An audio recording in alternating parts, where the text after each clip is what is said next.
प्रधानमंत्री नरेंद्र मोदी आज 2 दिन के इजरायल दौरे पर रवाना होंगे। यह उनकी बीते 9 साल में दूसरी इजरायल यात्रा है। इससे पहले वे जुलाई 2017 में गए थे।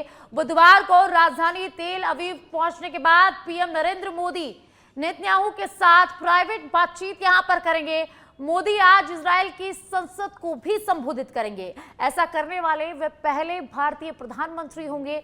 इसके अलावा वे भारतीय समुदाय के कार्यक्रम में भी शामिल होंगे और टेक्नोलॉजी प्रदर्शनी का दौरा करेंगे। प्रधानमंत्री नरेंद्र मोदी के इस दौरे पर भारत और इजरायल के हथियारों से जुड़ी डील पर बातचीत की संभावना जताई गई है। इसमें ड्रोन और एंटी बैलिस्टिक मिसाइल सिस्टम शामिल है। इससे पहले नेतन्याहू ने रविवार को कहा था कि वे अपने प्रिय मित्र के इजरायल आने पर इंतजार कर रहे हैं।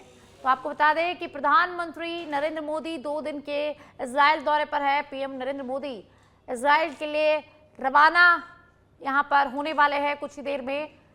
तो प्रधानमंत्री नरेंद्र मोदी संसद को वहां पर संबोधित करेंगे। और ज्यादा जानकारी के लिए पॉलिटिकल एडिटर राजीव जुड़ चुके हैं। राजीव, 2 दिन के इजरायल दौरे पर प्रधानमंत्री नरेंद्र मोदी रहने वाले हैं, तो उनके दौरे के दौरान क्या कुछ रहने वाला है, कितना महत्वपूर्ण ये दौरा रहने वाला है? बिल्कुल, देखिए, प्रधानमंत्री नरेंद्र मोदी का यह जो इजरायल दौरा है यह बहुत ही महत्वपूर्ण माना जा रहा है, क्योंकि देखिए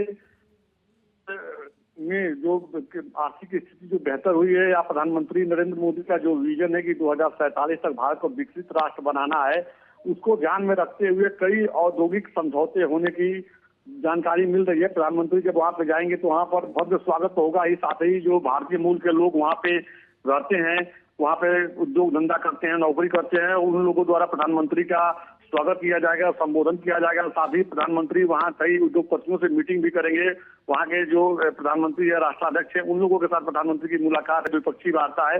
तो बहुत महत्वपूर्ण माना जा रहा है, क्योंकि देखिए अभी पिछले दिनों जिस तरह से लगातार कई जो समझौते हुए हैं औद्योगिक जगत को ध्यान में रखते हुए एआई सम्मेलन जो हुआ है उसमें जिस तरह से तमाम चीजों को लेकर के प्रधानमंत्री ने अपनी बात रखी कि आने वाले समय में किस तरह से इसका फायदा लेना है। हालांकि एक चुनौती अभी है कि एआई का नकारात्मक प्रभाव पड़ सकता है, लेकिन उन चुनौतियों से कैसे निपटना है इसको लेकर प्रधानमंत्री ने जो 20 देशों के राष्ट्राध्यक्ष आए थे और 100 से अधिक देशों के प्रतिनिधि आए थे, सबसे चर्चा किए थे। तो कुल मिलाकर के देखा जाए तो आने वाले समय में जो जलवायु परिवर्तन हो रहा है, जो लगातार तेजी से डेवलपमेंट हो रही है दुनिया में, उन तमाम बिंदुओं पर प्रधानमंत्री द्विपक्षीय वार्ता में चर्चा करेंगे। और भारत और इजरायल की जो मैत्री संबंध है उसको और आने वाले समय में कैसे प्रगाढ़ किया जाए, कैसे सबका साथ सबका विकास जो प्रधानमंत्री का स्लोगन है इसको कैसे स्थापित किया जाए, इन तमाम बिंदुओं पर चर्चा होगी।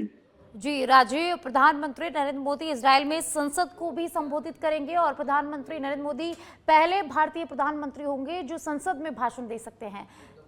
बिल्कुल, देखिए सबसे महत्वपूर्ण चीज है कि दुनिया के देशों में इस बात को लेकर हमेशा चर्चा रहती है कि भारत एक ऐसा लोकतांत्रिक देश है कि वहाँ पे जो परंपरा है, जो प्रतिनिधि चुनने की जो व्यवस्थाएं है, जो संसदीय कार्य प्रणाली है, वो बहुत ही उदाहरण के तौर पर दूसरे देशों में रखा जाता है। और ऐसे में प्रधानमंत्री का यह दौरा महत्वपूर्ण इसलिए भी हो जाता है। बिल्कुल सही कहा आपने कि जब प्रधानमंत्री वहां के संसद को संबोधित करेंगे तो क्या कुछ अपने देश की जो सभ्यता है, संस्कृति है और लोकतांत्रिक जो परंपराएं हैं, उन तमाम बातों को वहां पे उनके सामने रखेंगे कि किस तरह से यहाँ पे चुनाव प्रक्रिया को संपन्न कराया जाता है और यहाँ पक्ष विपक्ष कैसे साथ मिलकर के चलता है, कैसे जो तमाम योजनाएं होती हैं कैसे आम नागरिक तक पहुंचाया जाता है, एक जनप्रतिनिधि के क्या दायित्व होते हैं भारत में, उन तमाम बिंदुओं को लेकर के संबोधन के दौरान चर्चा करेंगे। इस बात की संभावना जताई जा रही है। जी बहुत बहुत शुक्रिया राजीव इस तमाम जानकारी के लिए।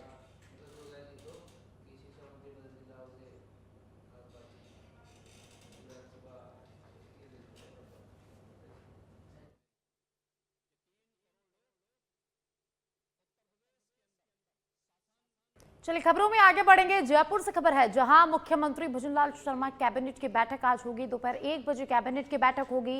प्रधानमंत्री नरेंद्र मोदी की दौरे की तैयारियों की समीक्षा इस बैठक में होने वाली है। इसमें अलग अलग विभागों के कितने उद्घाटन शामिल है, शिलान्यास के कार्यक्रम, इसकी भी बैठक में समीक्षा होगी। विभागों को अपने अपने विभागों के प्रस्तावित कार्यक्रम का ब्यौरा देने को यहाँ पर सीएस ने कहा है। ऊर्जा संयंत्रों को भू आवंटन, सेवा नियम में संशोधन और उद्योगों को रियायत देने से जुड़े बिंदु यहां पर शामिल हो सकते हैं।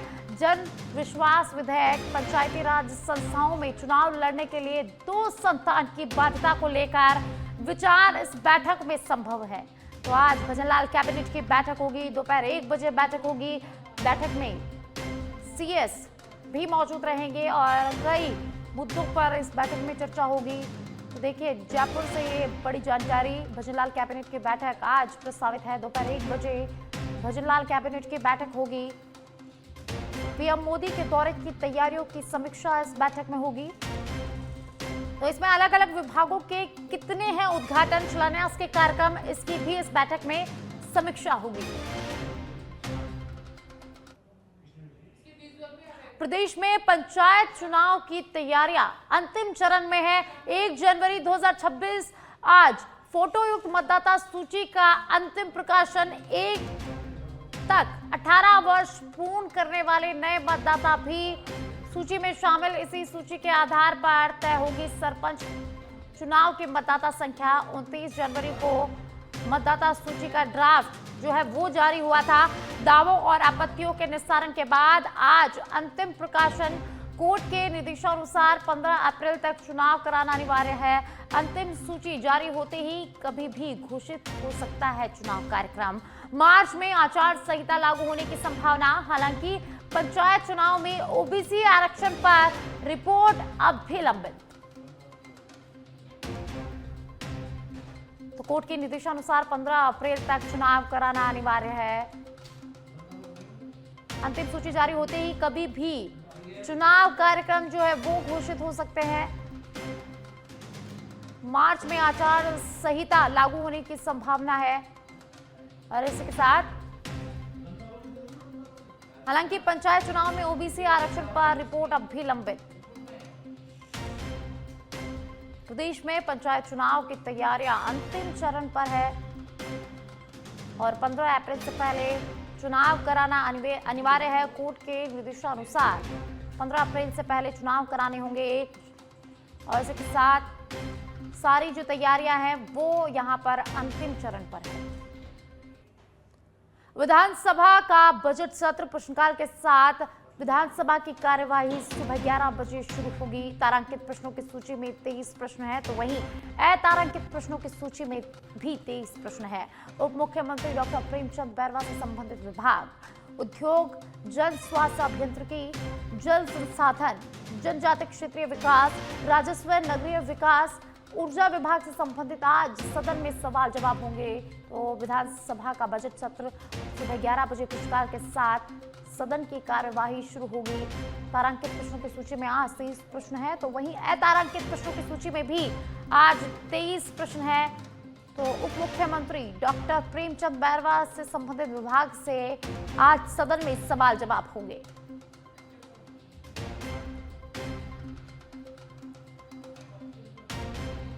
तो सुबह 11 बजे प्रश्नकाल के साथ सदन की कार्यवाही शुरू होगी।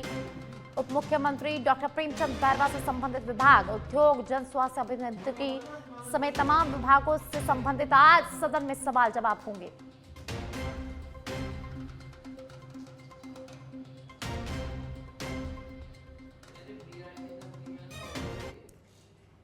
और अब जयपुर से खबर है, जहां राजस्थान कांग्रेस प्रभारी सुखजिंदर सिंह रंधावा जयपुर पहुंचे हैं। 9 मार्च को श्रीगंगानगर में कांग्रेस के किसान सम्मेलन की तैयारी का जायजा लेने के लिए जयपुर पहुंचे हैं रंधावा। किसान सम्मेलन की तैयारी को लेकर दोपहर 3 बजे पीसीसी में अहम बैठक होगी, जिसमें प्रभारी रंधावा और पीसीसी चीफ गोविंद सिंह डोटासरा तैयारी करेंगे और प्लानिंग पर भी यहां चर्चा की जाएगी। बैठक में सभी जिला अध्यक्ष, कोऑर्डिनेशन कमेटी और श्रीगंगानगर हनुमानगढ़ के विधायक और सांसद मौजूद रहेंगे। 9 मार्च को राहुल गांधी और कांग्रेस अध्यक्ष मल्लिकार्जुन खड़गे सम्मेलन को संबोधित करेंगे। तो सुखजिंदर सिंह रंधावा जयपुर पहुंच चुके हैं। आपको बता दें कि श्रीगंगानगर में कांग्रेस का सम्मेलन होगा। 9 मार्च को राहुल गांधी और मल्लिकार्जुन खड़गे अध्यक्ष जो है वो यहां पर सम्मेलन को संबोधित करेंगे। ज्यादा जानकारी के लिए सहयोगी सुनील मेरे साथ जुड़ चुके हैं। सुनील, राजस्थान कांग्रेस प्रभारी सुखजिंदर सिंह रंधावा जयपुर पहुंचे हैं और यहां पर जो श्रीगंगानगर में कांग्रेस का सम्मेलन होने वाला है उसकी तैयारियों के वो यहां पर जायजा लेंगे, तो क्या कुछ उनका पूरा प्रोग्राम रहने वाला है?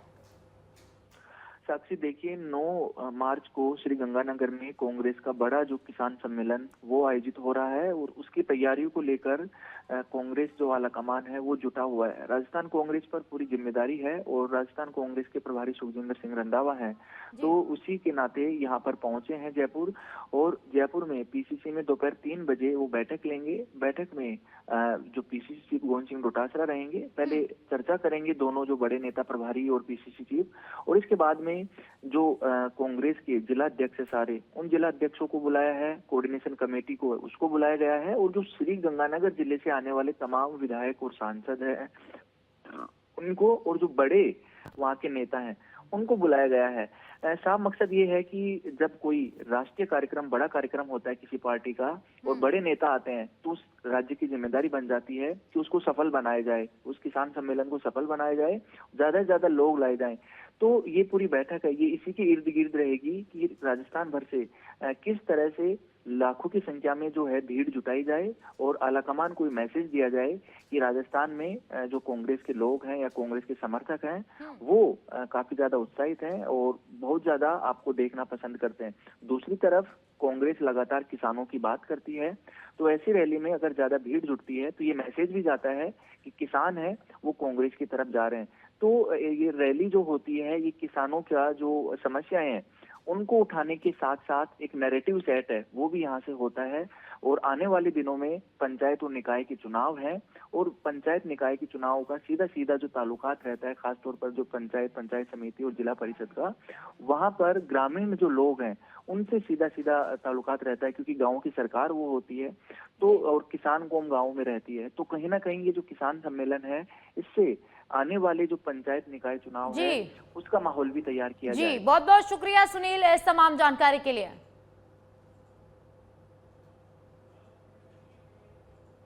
और इसी बीच जयपुर से बड़ी खबर सामने आ रही है, जहां राजस्थान हाईकोर्ट जयपुर बेंच को फिर धमकी मिली है। इस माह में 5वीं बार मेल आया है। सत्यमेव जयते भवन में सर्च लगातार जारी है। तो राजस्थान हाईकोर्ट को एक बार फिर से बम की धमकी मिली है।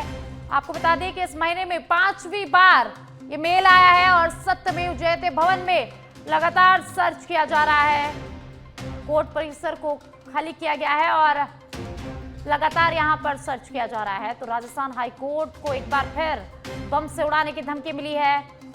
जयपुर से इस वक्त की बड़ी जानकारी आपको बता दें कि राजस्थान हाईकोर्ट को इस महीने में 5वीं बार धमकी भरा मेल आया है और अब जैसे ही बम की सूचना मिली, सर्च जारी कर दिया गया है। सत्यमेव जयते भवन में लगातार सर्च किया जा रहा है।